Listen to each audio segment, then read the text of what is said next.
Hello there, welcome to Penarth Archery Club's YouTube channel. My name is Jeremy. This video is the third and final video in the series Archery the Basics, buying your first bow. It follows on from the first two videos, parts 1 and 2.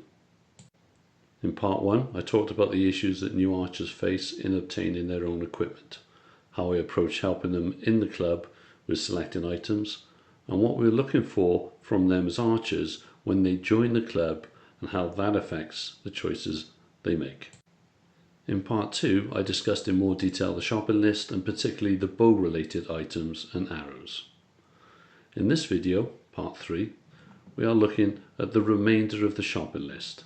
The items left to discuss are those for the archer's use and also for carrying their gear.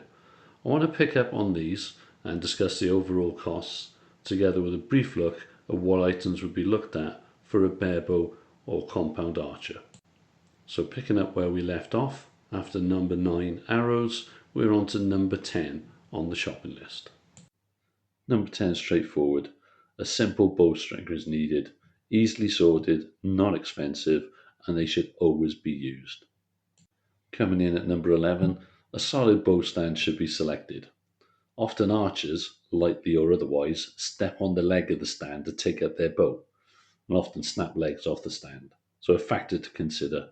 Also being compact enough to fit in a bow bag. Number 12. In target archery, we usually make use of side or hip quivers. I prefer side quiver, often suggesting to archers they can be used for alignment of the arrows in their quiver to give an indication of their alignment on the shooting line. There are a variety of sizes, makes, colours and prices, so an individual choice in this completely. Number 13, it's the same with arm guards. I would usually suggest a simple plastic version, whichever type and colour they like. When we're looking at finger tabs at number 14, we use platform style finger tabs to train our new archers from the get-go, so they are already familiar with them. We look for an adjustable top ledge and finger spacer. These aren't that expensive, and usually the new archers buy one similar to the one they've been using in training. Again, not really worth going after expensive ones, they make little to no difference. By getting our archers to use a finger tab straight away, they get used to them as they're a bit off-putting to use at first. There are a few items at number 15. These are things such as a brace height gauge, and then spares for the arrows such as nocks and fletchings, supply of Allen keys, perhaps a multi-tool, so a small selection of things to be put together. 16. Having all this gear needs a bag to transport it, and some form of arrow tube or storage as well. Main types of bags these days are hold-all style, backpack style, and roll-in semi-hard or hard cases. A matter of choice and budget for most when looking at them, but making sure the space available is sufficient and easy to use, that should be considered. No need to go overboard in price. They may or may not come with riser or limb covers, although those may come with the individual items anyway. And lastly on the list at 17, telescopic arrow tubes are the most common way of carrying arrows these days. They're often included with the bow bag and can also be used for a long rod going forward. Having gone through the list of all the items they need, I would usually explain that the overall cost of that is going to be somewhere in the region of £300 to £500. This is to obtain a good beginner's standard or intermediate club archer standard setup. The cost can rise beyond this dependent on the choice of equipment, but there's no appreciable impact in terms of increased performance. This is the ballpark figure I give as an estimated budget, but it can vary dependent on the individual's choices. So the new archer can go ahead, purchase their equipment with confidence that it will be suitable for them and hopefully for a decent time going forward. Some may upgrade parts of the kits, others not feeling the need to do so. I will set up the bows and their kit, set center shot alignment on the rest and pressure button, set correct brace height, put knocking points on the string, assemble arrows, etc.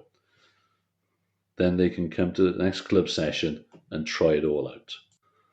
So having talked about the Olympic recurve setup, we should consider the situation where our new archer is looking to do bare bow shooting. For the sake of this video, that would entail using an ILF recurve bow configured to bare bow shooting and with the associated bare bow items needed. Most of the equipment already mentioned still remains relevant.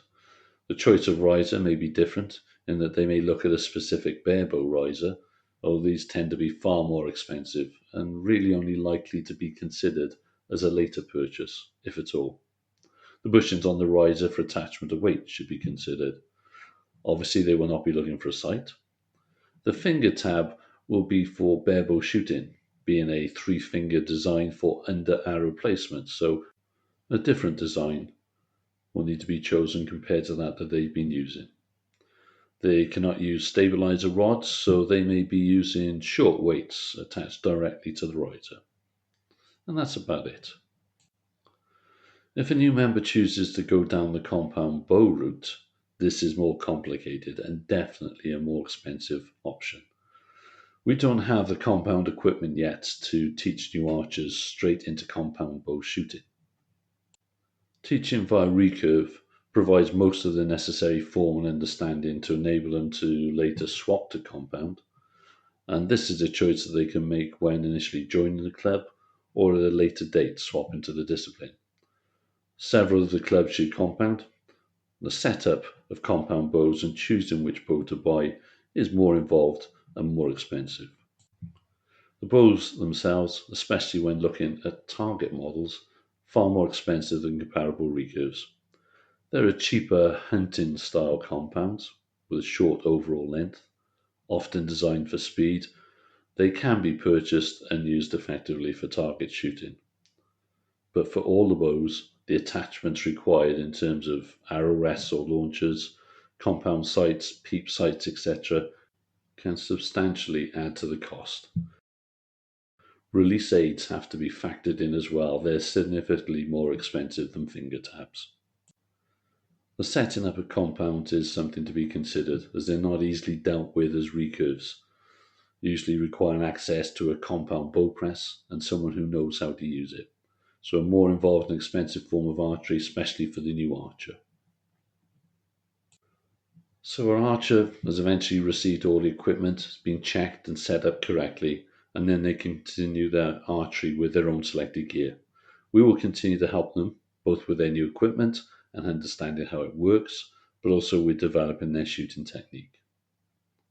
So that was an overview of putting together a first set of equipment for a new club member. Deliberately stayed away from looking at particular makes or models of items. That would be a huge task. I hope these videos have covered most of the topic and provided some balanced guidance and advice to you.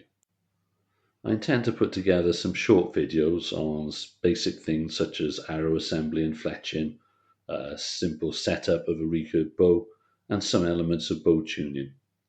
None of these videos are meant to be definitive nor expert, but are just giving straightforward guidance without having to wade through the huge amount of information out there on the internet. If you found this video useful, it'd be much appreciated if you could hit the like button for me, and obviously subscribe to the channel if you're interested. So thank you for watching.